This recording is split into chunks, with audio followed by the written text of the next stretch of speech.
Assalamualaikum warahmatullahi wabarakatuh. Nama saya Ardina, saya dari Fakultas Tarbiyah semester 2 ekstensi B. Baiklah, di sini saya akan menjawab pertanyaan ujian UAS, yang mana pertanyaan yang pertama adalah HAM yang terdapat dalam Undang-Undang Nomor 39 Tahun 1999. Jadi yang pertama itu adalah hak untuk melanjutkan hidup. Jadi setiap orang itu berhak untuk memperjuangkan hidup, melanjutkan hidupnya baik secara keamanan maupun kebahagiaan atau juga ketentraman atau keharmonisan. Yang kedua adalah hak sekeluarga dan melanjutkan keturunan. Jadi setiap orang berhak untuk melanjutkan keturunan, melakukan perawatan yang satu atas kehendak yang bebas.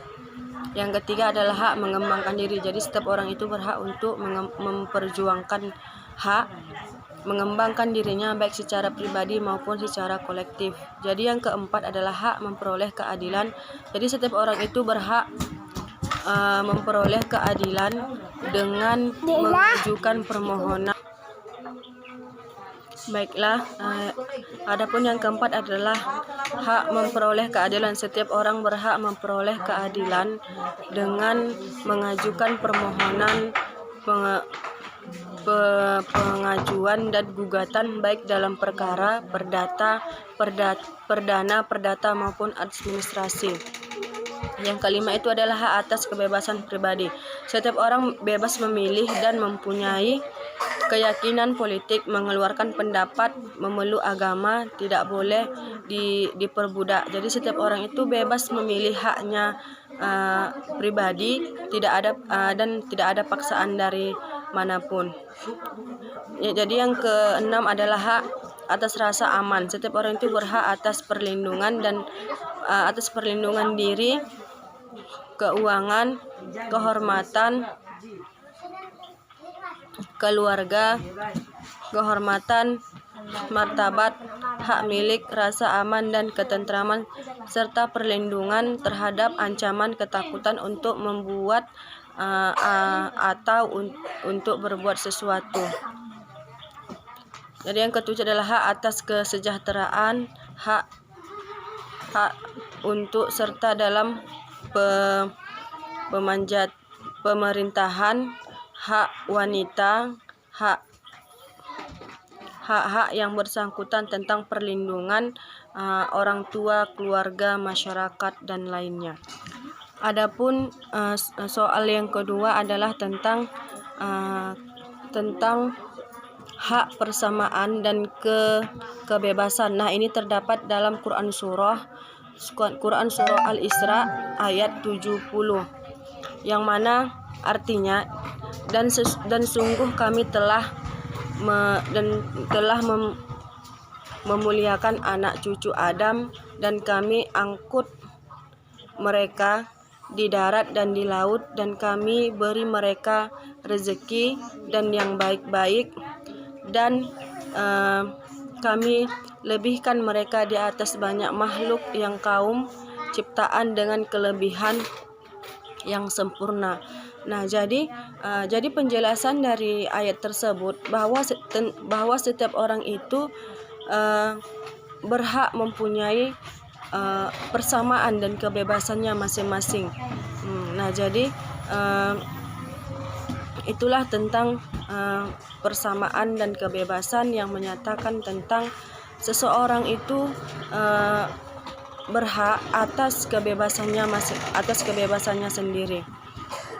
Kemudian terdapat dalam Quran surah Al-Maidah tentang hak hidup. Nah, jadi seseorang itu berhak untuk hidup. Nah, ini terdapat yang mana artinya kami telah menetapkan bagi mereka di dalamnya Taurat bahwa dengan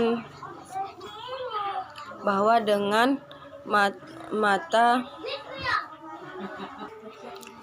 Nah, jadi ada terbagi tiga. Yang pertama itu adalah hak tentang persamaan dan kebebasan. Jadi yang kedua tentang hak hidup, yang ketiga adalah tentang hak keluarga.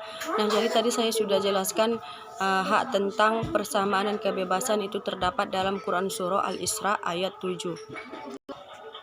Kemudian itu selanjutnya terdapat Quran Surah At-Taubah ayat 122 itu tentang hak mendapatkan pendidikan. Jadi setiap orang itu berhak untuk mendapatkan pendidikan karena pendidikan itu adalah suatu yang sangat penting di dalam diri seseorang. Itu ialah untuk melanjutkan keinginan memperoleh kesuksesan dan juga melanjutkan cita-cita seseorang.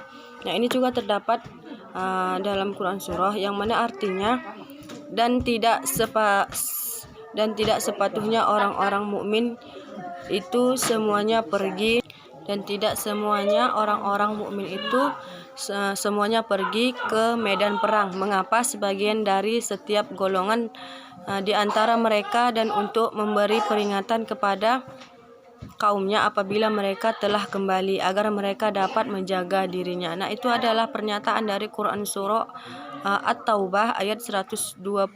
Kemudian terdapat dalam Quran Surah Al-Kafirun 1-6 tentang hak kebebasan dalam beragama.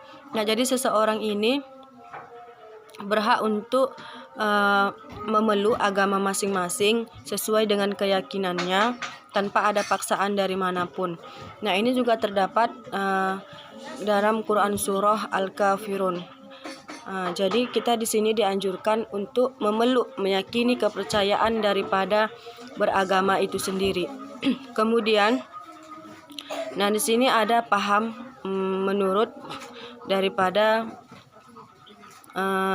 ayat tersebut.